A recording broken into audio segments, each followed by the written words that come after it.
TheAnswer.com. Now, from the Signature Bank Studios, this hour of the Shaun Thompson Show is sponsored exclusively by DonleyAuctions.com. They need your guns. Sell for top dollar. DonleyAuctions.com. Portions of the following show may be pre-recorded. From the streets of Melrose Park to the trading floor of the Merc, he's fought for every dollar he's ever earned. And now, with personal liberty and our system of capitalism under assault in America, he's here to seize back our rights from the government. With a cigar in one hand and a copy of the Declaration of Independence in the other, he's Shaun Thompson. And this is the Shaun Thompson Show. Some folks are born made to wave the flag.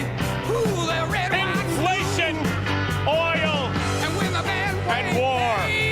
Trump said. Now see, the moron that still thinks Joe Biden not only hadn't soiled his pants earlier that second, but won the election, doesn't care to think that he is being propagandized. But he clearly is. So do you blame the victim or do you blame the perpetrator? You absolutely blame both.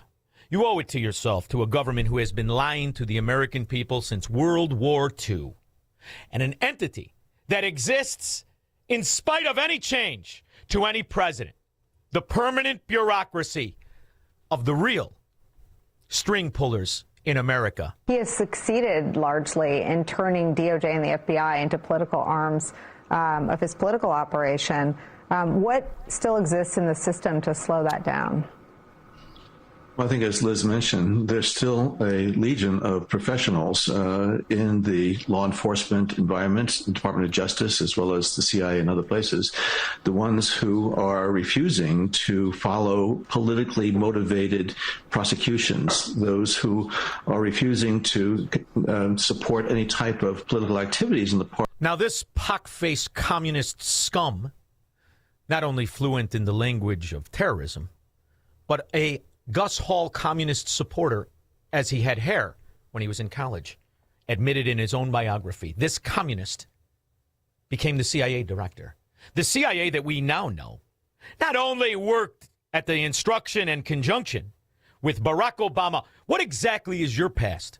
You grew up in Indonesia. You want everyone to believe you're a Chicagoan? Get the hell out of here, you traitorous bastard. You and your whore mother, married to the Indonesian oil man. CIA asset way back when old man Bush was the president. You see, this is easy for me because I've been paying attention for years. I remember 1977. Frank Snepp, CIA operative, in a moment of clarity, understanding he had perpetrated treason. He confessed to exactly what happened in the Vietnam era. You briefed the press, did you not, when you were there? Well, I had several jobs. One of my jobs was that of analyst. I also was an interrogator and indeed briefed the press when we, the CIA, wanted to circulate disinformation on a particular issue. Disinformation is not necessarily a lie. It may be a half-truth. And we would pick out a journalist. I would go do the briefing and hope that he would put the information in print. For instance, if we wanted to get across to the American public that the North Vietnamese were building up their force structure in South Vietnam, I would go to a journalist and advise him that in the past 6 months, X number of North Vietnamese forces had come down the Ho Chi Minh Trail system through southern Laos. Now, there is no way a journalist can check that information. So either he goes with the information or he doesn't, and ordinarily or usually the journalist would go with it because it looked like some kind of exclusive. And I would say our percentage planning that kind of data was 70 to 80%. The correspondents we targeted were those who had terrific influence, the most respected journalists in Saigon, like Robert Chaplin of the New Yorker magazine, Kai's Beach of the Los Angeles Times from time to time, and also he worked for the Chicago Daily News. Bud Merrick of U.S. News and World Report, Malcolm Brown of the New York Times, even Maynard Parker of Newsweek magazine. We would go after these gentlemen. I would be directed to cultivate them, to spend time with them at the Caravel Hotel or the Continental Hotel, to socialize with them, and slowly but surely to try to gain their confidence by dolloping out valid information which was true. And then I would drop into a conversation the data that we wanted to get across, which might not be true. One piece of data, for instance, that we managed to plant in the New Yorker magazine had to do with a supposed North Vietnamese effort in 1973 to develop airfields along the border of South Vietnam.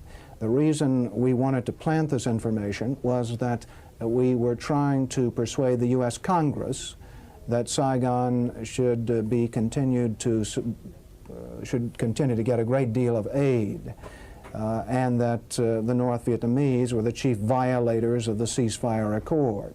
That was printed in the New Yorker magazine under the byline of Robert Chaplin, as indeed was a great deal of such information which we tried to circulate.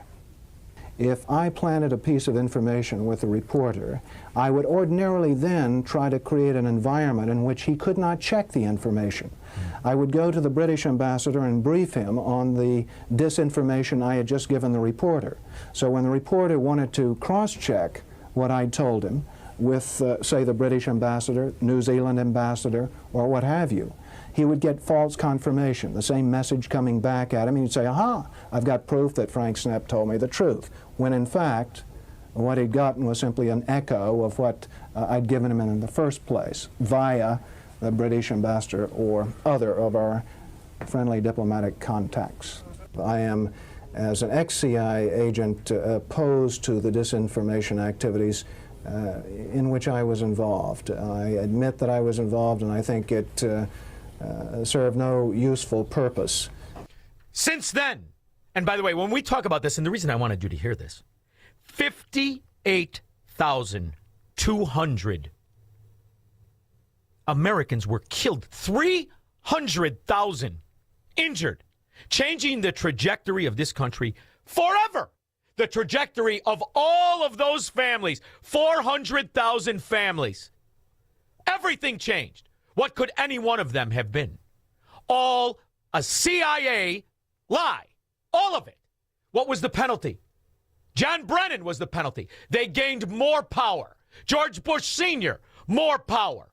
Barack Obama working in conjunction with the CIA to concoct a lie of Russian collusion with a real estate developer who had the support of the American people. It's a frickin' illusion, and this permanent bureaucracy runs everything. The biggest story, bar none, always gets squashed. Obama conspired. Not just the fact to make up his own history, of which is sketchy at best, linked to the CIA. Obama conspired with nefarious players in this country to undermine the people and the president. Treason. Everybody involved. And on top of that, they knew American government financed the greatest bioweapon released on the planet. Dr. Fauci's role in the cover-up was intentional. Dr. Fauci influenced the analytical process and findings by leveraging his position to ensure the IC consulted with a conflicted list of curated subject matter experts, public health officials, and scientists. This included some of the authors of the paper, The Proximal Origin of SARS-CoV-2, and other public health experts who have been in his orbit for the last 20-plus years. Right now, the Daily Caller, CIA spooks spied on Tulsi Gabbard's team as it probed the deep state investigation into the election theft of 2020.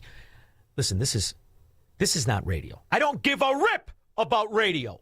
This is a conspiracy to destroy the principles of our republic, and it is from within. They are not Democrats. They are traitors. This is not the Central Intelligence Agency. This is who runs the frickin' country. This is who steals the money. This is who, today, yesterday has been allowing the cartels to distribute drugs in our country. Sir, the Republicans are trying to blame you for the existence of a small air base at Mena, Arkansas.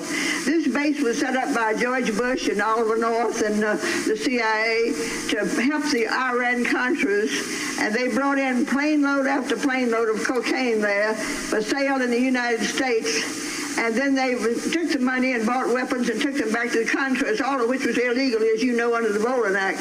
But tell me, did they tell you that this had to be in existence because of national security? Well, let me answer the question. No, they didn't tell me anything about it. I mean, look at your country. Look at your country. The zombies that are used as weapons to steal the money from the decent. Look at the zombies. Where is the outrage at how it all got started? We have absolute unequivocal evidence. Evidence over evidence over evidence. In 1982, cocaine trafficker Barry Seal set up one of the largest drug smuggling operations in the United States in Mena, Arkansas, under the approving eye of Governor Bill Clinton. Barry Seal was a drug smuggler. And he tried to set it up in his home state of Louisiana, but they wouldn't let him. He had to come to a state that had a sleazy governor hooked on cocaine. There were $100 million a month in cocaine coming in and out of Mena, Arkansas. They had a problem. They were doing so much money in cocaine, $100 million. You create a problem in a little state like Arkansas. How do you clean $100 million a month? 1982. For about 2 months, I watched accounts accumulate money. At the end of the month, they zero balanced. They're laundering drug money. It could only happen with the government's hand. You think I'm going to tell you to vote for Republicans? Oh, vote for the... Which one? Yogi Bear for governor, that moron, and the simpleton lieutenant governor who wants a high minimum wage? That going to fix the country? You want to fix the country? End the CIA. End it. It is not a central intelligence agency. It is the man behind the curtain. Only it's not one man. It's 1,000 communists. And the sickest part is they get pensions. 312-642-5600. He's Shaun Thompson. Hello, Mr. Thompson. And this is the Shaun Thompson Show on AM 560. The Answer. You need a construction company, but who? Call Croscom. A construction company you can trust that shares your Christian and conservative values. For decades, Croscom has been